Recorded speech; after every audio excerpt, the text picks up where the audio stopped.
Sanggar Cerita mempersembahkan Sabda Pandita Ratu.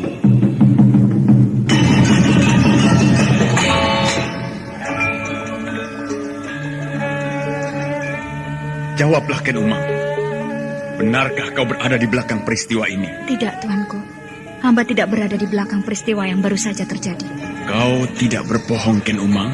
Baginda tuanku tidak percaya kepada hamba. Jawab pertanyaanku. Kau tidak berada di belakang peristiwa ini? Tidak. Umang, aku minta jawab dengan kejujuranmu. Janganlah kau menimpakan sebuah kesulitan kepadaku. Jika sampai terjadi sesuatu pada Pangeran Pati, maka semua orang di Singasari akan menuduhku. Akulah sebenarnya yang melenyapkan Anusapati. Ayo, jawablah, Ken Umang. Baginda, hamba tidak mau Baginda bersikap kasar seperti itu kepada hamba. Hamba sudah menjawab bahwa hamba tidak berada di belakang peristiwa itu. Hamba mengatakan sebenarnya, hamba memang berkepentingan dengan lenyapnya Anusapati itu, karena ia akan menjadi duri di dalam daging hamba.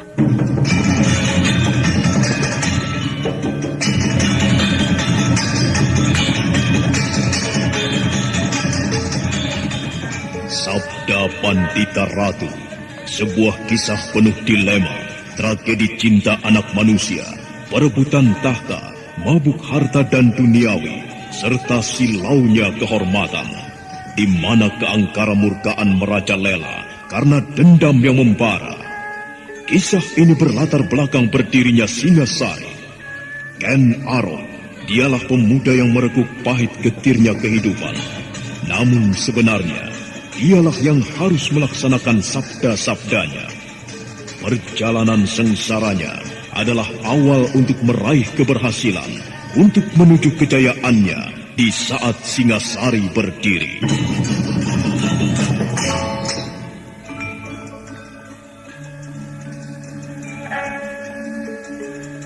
Kau yang bernama Ken Arok? Hamba, Tuan Putri. Hamba yang bernama Ken Arok. Dan kau pimpinan pemberontak itu? Hamba yang memimpin pasukan untuk menyerang Kediri. Karena merindukan lahirnya sebuah tatanan baru. Tatanan yang selama ini berlaku sudah tidak sesuai lagi. Hamba tidak keberatan jika Tuan Putri mengatakan hamba adalah pimpinan pemberontak. Kau yang telah berhasil memenangkan peperangan yang terjadi, Ken Arok. Kau yang sekarang menentukan nasib Kediri sekarang. Kau pula yang menentukan mati dan hidup suamiku, Baginda Kertajaya. Baginda masih hidup, Tuan Putri. Karena ada hal yang harus dikerjakan oleh Baginda esok pagi di alun-alun. Pada saat itu, Baginda akan mengumumkan kekalahan Kediri di hadapan segenap kaula Kediri. Kemudian menyerahkan kekuasaannya kepada hamba, Raja yang baru.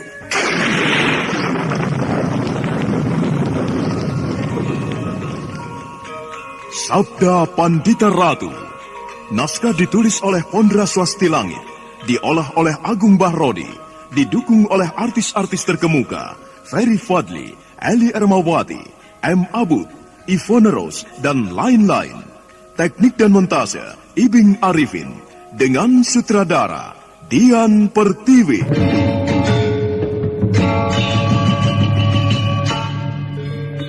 Sabda Pandita Ratu. Dalam episode ke-21 ini dengan judul Pelangi Tengah Malam.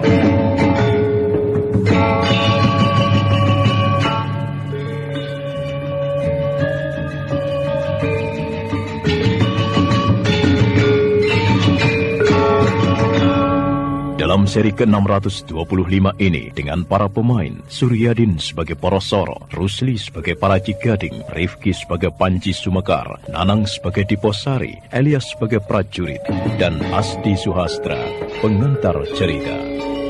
Prajurit Sandi yang mendapat perintah dari Senopati Diposari itu tidak mengalami kesulitan untuk mengikuti Paraji Gading dan Kiai Porosoro dari kejauhan. Dua orang lelaki yang masing-masing mempunyai wajah khas.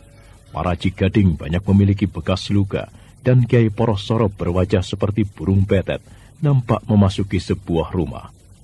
Di rumah itulah, dalam beberapa hari Kiai Porosoro tinggal dengan memberikan uang sewa kepada pemiliknya.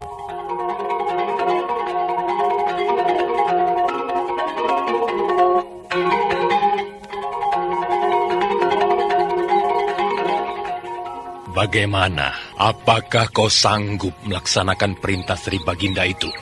Kau pikir apakah aku akan melebur keris ini? Aku akan lakukan. Apa maksudmu? Kau mempunyai rencana lain, Porosoro? Selama ini aku merasa mumpuni dalam olah pembuatan keris.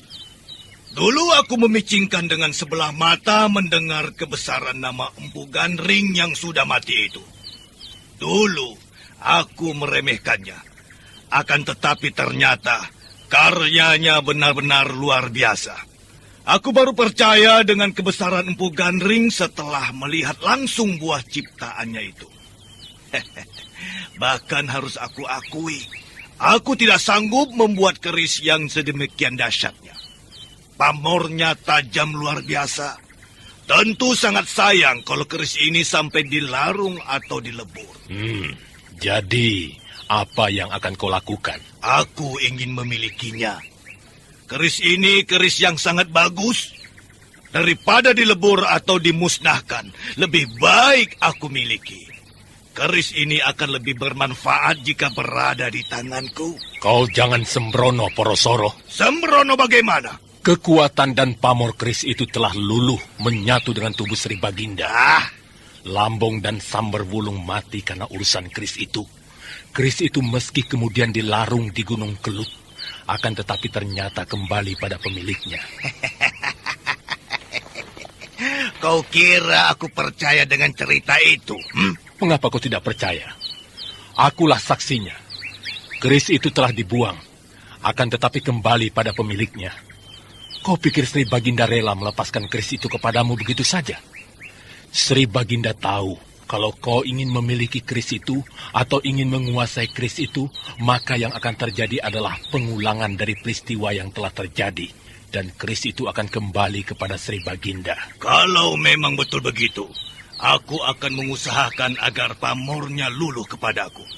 Aku akan mengusahakan agar keris itu tidak kembali lagi kepada Sri Baginda. Porosoro, keris itu mempunyai riwayat yang luar biasa. Kau tidak akan mampu menguasainya. Ya, kita lihat saja nanti. Apakah aku berhasil menguasainya atau tidak?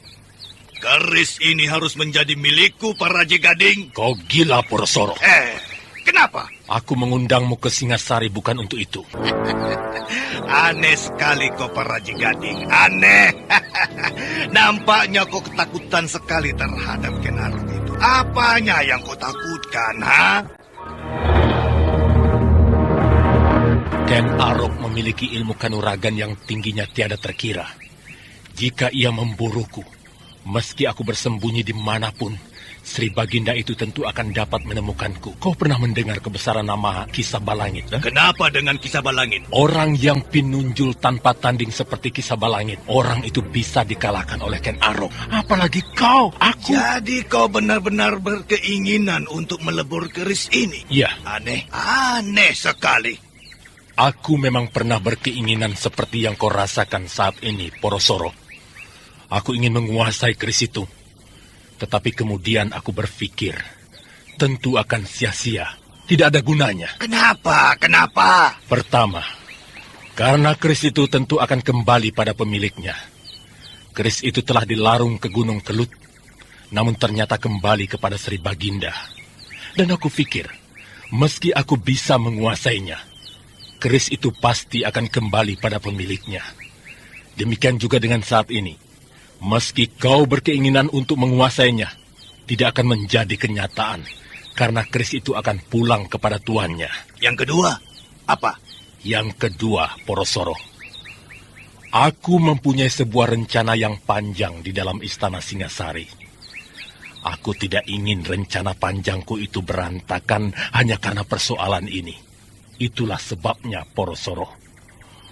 Aku justru bersikeras agar bisa mengambil hati Sri Baginda. Keris itu benar-benar harus dilebur. Nah, aku berharap kau bisa melakukannya. Bagaimana? Sebenarnya sungguh sayang kalau keris yang sedahsyat ini harus dilebur. Lakukan itu, Porosoro. Jangan menyimpang dari rencana. Baiklah, baik. Aku akan lakukan kehendakmu, Pak Raja. Berapa hari kira-kira kau butuhkan untuk melaksanakan perintah Tuanku Sri Baginda itu, Porosoro? Sepekan. Ya, sepekan. Aku butuh waktu sepekan. Sepekan sudah cukup untuk melebur keris itu menjadi logam biasa. Baik. Dalam sepekan aku berharap kau telah menghadap kembali ke istana untuk membuktikan kata-katamu itu. Jika kau tidak muncul, aku akan menyusulmu. Baik, Pak Raji.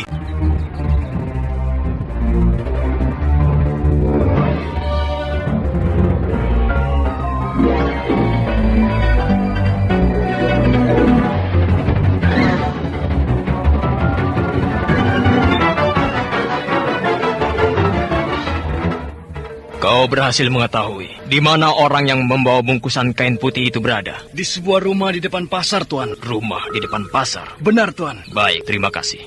Ada sesuatu yang mencemaskan hati Diposari. Senopati itu teringat dengan apa yang terjadi ketika Senopati Rudrobondo mendadak menjadi liar ketika mencabut keris itu. Bahkan Lampung dan Samberwulung yang mempunyai ilmu kanuragan yang cukup tinggi pun menjadi kalang kabut. Sedemikian besar keinginan Sri Baginda untuk melenyapkan keris itu. Berarti sedemikian kuatnya kutukan Empu Gandring itu membayanginya. Semakin menumbuhkan rasa penasaran kepadaku. Ada apanya di dalam kutukan itu? Ya, bisa aku pastikan. Kepada orang yang membawa bungkusan lawe yang pasti berisi keris itu, Sri Baginda meminta bantuan untuk memusnahkannya. Entah cara yang macam apa yang akan dipergunakan lagi. Dengan cara melarung. Aku cemas jika orang itu tidak mampu melakukannya. Aku cemas jika keris itu dicabut. Apa yang dialami Kakang Senopati Rudrobondo akan terulang kembali kepadanya. Sial. Aku merasa cemas. Akan tetapi apa yang bisa aku lakukan? Persoalan itu tidak terjangkau lagi oleh wewenangku. Apakah aku sebaiknya menghadap Sri Baginda? Suasana di istana ini semakin aneh. Aku tidak tahu mengapa Baginda bisa memaafkan kesalahan yang diperbuat oleh para Raji Gading itu. Senopati Diposari yang merasa gelisah itu kemudian hanya duduk termenung di dekat patung batu berwujud gajah duduk yang terletak di samping kanan halaman istana Singasari. Senopati Diposari membayangkan dengan rasa penuh cemas bagaimana orang yang membawa keris Empu Gandring itu kehilangan kendali dan bisa membunuh siapapun.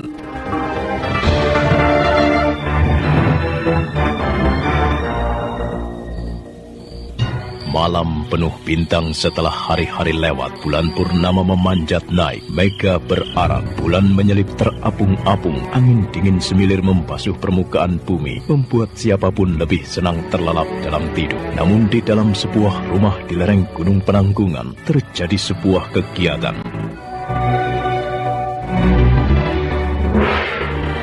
Sudah kau siapkan semuanya, Panji? Sudah, Kakang. Perapian, air, landasan pandai. Sudah aku siapkan semuanya. Bagus, bagus. Kita akan mulai pekerjaan ini. Sebuah pekerjaan yang lain daripada yang lain. Kita akan mendapatkan upah yang sangat tinggi dari orang yang menyuruhku jika kita berhasil melaksanakan tugas kita. Siapakah yang telah menyuruh Kakang itu? Sri Baginda Singasari, Tuanku Sri Rajasa Batara Sang Amurwa Bumi. Wah, Sri Baginda. Ya. Kau ambilkan kotak kayu di bawah amben itu, Panji. Baik, Kakang Porosoro. Sebuah kotak kayu dikeluarkan dari bawah amben. Kotak kayu itu kemudian dibuka. Terlihatlah di dalam kotak kayu itu biji logam yang masih belum berbentuk. Bongkahan logam itu kemudian diangkat dan dibawa ke ruang lain, ruang di mana di sana terdapat dapur perapian. Apa yang akan kau lakukan dengan bongkahan logam ini, Kakang? Kau tahu riwayat logam ini? Bukankah Kakang pernah menceritakannya? Coba kau ceritakan kembali kepadaku, Panji. Kakang dulu pernah bercerita, ada lintang alian yang melesat di langit, jatuh di hutan yang kemudian menyebabkan daun-daun kering serta pepohonan terbakar. Itu yang Kakang ceritakan kepadaku. Iya, bongkahan itu memang berasal dari langit. Mungkin dewa menjatuhkannya karena rasa sayangnya kepadaku. Bongkahan logam yang aku temukan di kaki Pananggungan, yang kemudian menyebabkan aku tinggal di sini sampai sekarang ini, adalah logam yang luar biasa, yang tidak ternilai harganya. Aku ingin membandingkan kedua keris ini.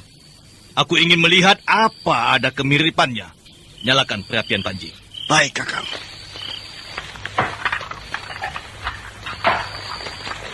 Perapian telah dinyalakan. Panji Sumekar mengayuh pompa yang terbuat dari pohon pinang itu naik turun bergantian. Udara yang keluar melalui sepasang pipa bambu menghembus bara api batok kelapa. Dan sekejap kemudian, api telah berkobar membara, nyalanya kebiru-biruan. Panji Sumekar segera meloncat turun dan bersiap membantu Porosoro. Apa yang harus aku kerjakan, Kakang Porosoro? Ambil sepasang besi penjepit. Mula-mula bongkahan logam milikku itu yang lebih dulu dibakar. Aku ingin mengetahui ciri-ciri dan sifatnya. Bukankah dulu Kakang sudah pernah melakukannya? Sudahlah, jangan banyak bicara. Dengan menggunakan besi penjepit dari baja yang diberi gagang kayu untuk meredam panas yang timbul, bongkahan logam yang dikeluarkan dari kotak kayu itu kemudian dibakar. Panji Sumekar kembali meloncat ke pompa kayu, dan dengan sekuat tenaga, pompa kayu itu dihembus bergantian. Sudah, Kakang. Belum, lanjutkan terus. Baik. Cukup, Panji Sumekar. Nah, kau lihat.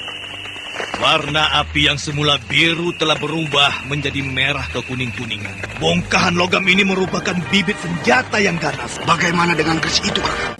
Porosoro tidak menjawab, tetapi perhatiannya tetap tertuju pada bongkahan logam yang dibakarnya. Pijar perapiannya menjadi kemerahan, nyaris mendekati warna darah. Porosoro mengangguk-anggukan kepala, dan sesungging senyum kemudian menghiasi sudut bibirnya. Perapian telah dinyalakan. Panji Sumekar mengayuh pompa yang terbuat dari pohon pinang naik turun bergantian. Udara yang keluar melalui sepasang pipa bambu menghembus bara api batok kelapa. Dan sekejap kemudian, api telah berkobar membara, nyalanya kebiru-biruan. Panji Sumekar segera meloncat turun dan bersiap membantu Porosoro. Apa yang harus aku lakukan, Kakang Porosoro? Ambil sepasang besi penjepit. Mula-mula bongkahan logam milikku itu yang lebih dulu dibakar hingga membara. Aku ingin mengetahui ciri-ciri dan sifatnya. Bukankah Kakang sudah pernah melakukannya? Sudahlah, jangan banyak bicara. Kerjakan saja perintahku itu. Dengan menggunakan besi penjepit dari baja yang diberi gagang kayu untuk meredam panas yang timbul, bongkahan logam yang dikeluarkan dari kotak kayu itu kemudian dibakar. Dengan sekuat tenaga, Panji Sumekar mengayuh pompa yang terbuat dari pohon pinang. Gagang pompa itu dikayuhnya naik turun. Sudah, Kakang. Belum, lanjutkan terus sampai beberapa saat lagi. Baik. Panji Sumekar terus mengayuh pompa. Udara mengalir deras dari lubang bambu, membuat perapian semakin membara. Cukup, Panji Sumekar. Turunlah dan lihat. Baik, lihatlah. Warna api yang semula biru telah berubah. Bukan main. Lidah api menjadi merah ke kuning-kuningan. Bongkahan logam ini merupakan bibit senjata yang bagus sekali dan bahkan ganas. Bagaimana dengan keris itu, Kakang? Naiklah ke pompa, kayuh lagi. Baik.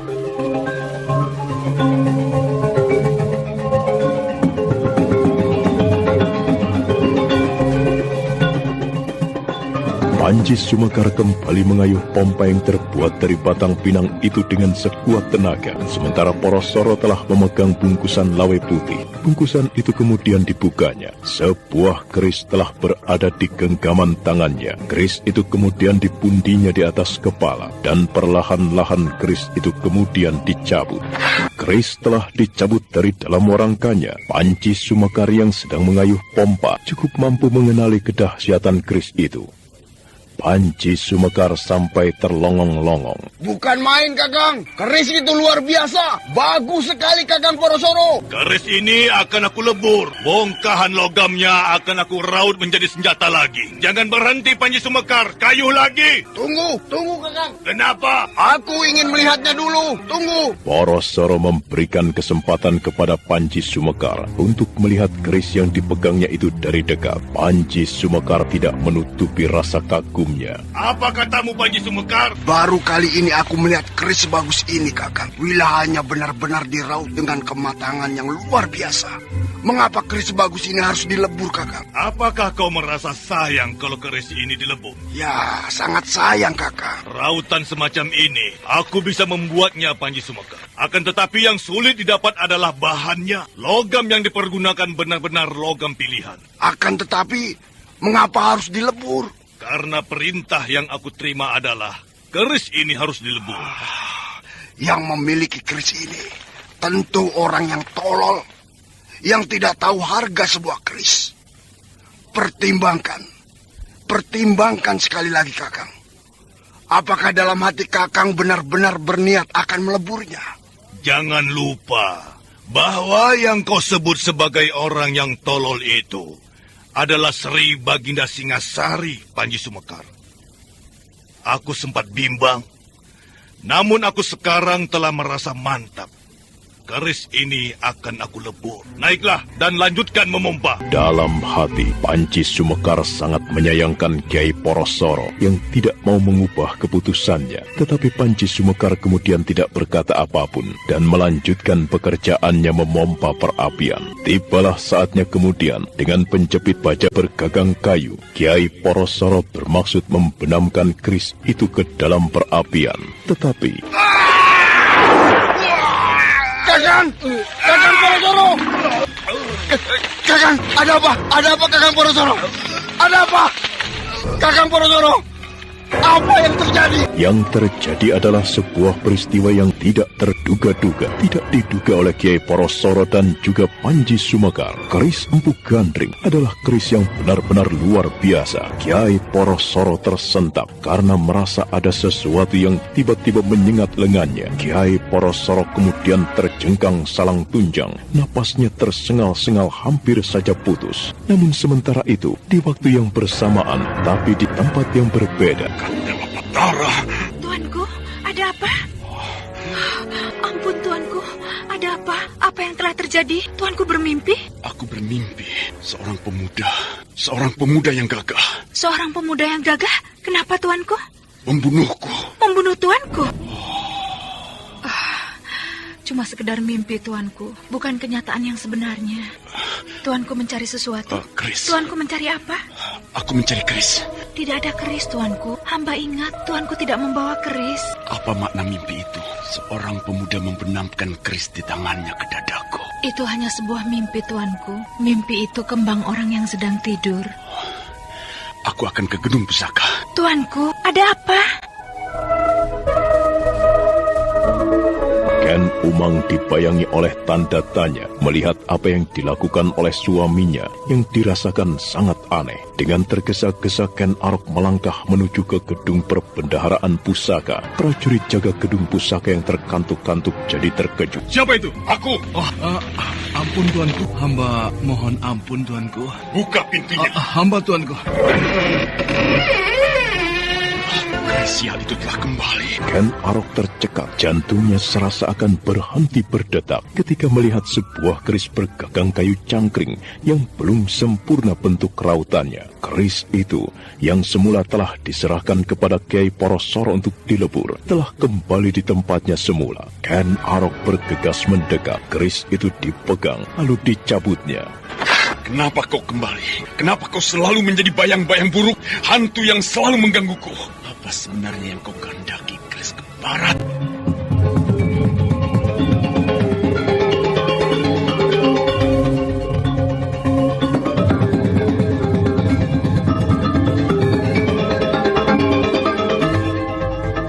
Ken Arok memperhatikan keris itu dengan seksama. Untuk beberapa saat lamanya, keris itu kemudian dimasukkan kembali ke dalam warangkanya, dan Ken Arok bergegas keluar. Prajurit, Hamba, Tuanku. panggil para Jigading di barak perawat kuda. Suruh menghadap kepadaku di Paseban Dalam sekarang juga. Hamba, Tuanku. Cepat kerjakan. Hamba menghadap tuanku. Para Jigading, Hamba. apa yang kau bayangkan dengan aku memanggilmu malam-malam seperti ini? Hamba tuanku Sri Baginda. Hamba tentu tidak mampu menebaknya. keris itu telah kembali. Keris itu kembali, Tuanku? Ya, ini, lihatlah. Artinya, orang yang kau perkirakan akan mampu melebur keris ini tidak berhasil menunaikan tugasnya. Aku kecewa, para Jigading. Ampun, Tuanku. Hamba mohon ampun jika demikian. Jika demikian bagaimana? Jika demikian, barangkali memang tidak mungkin, Tuanku. Dengan demikian, nasibmu memang buruk, para Jigading. Hukuman atas kesalahan yang pernah kau lakukan dengan berani merampok Diposari dan Rudro Bondo yang mengemban amanatku, itu tetap berlaku. Rupanya kau harus mati, para Jigading.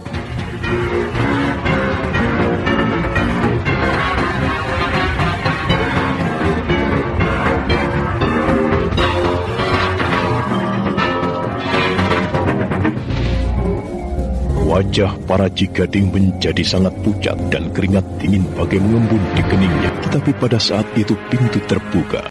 Saudara pendengar, untuk mengetahui jawabannya, ikutilah kelanjutan kisah ini dalam seri berikutnya. Sampai jumpa.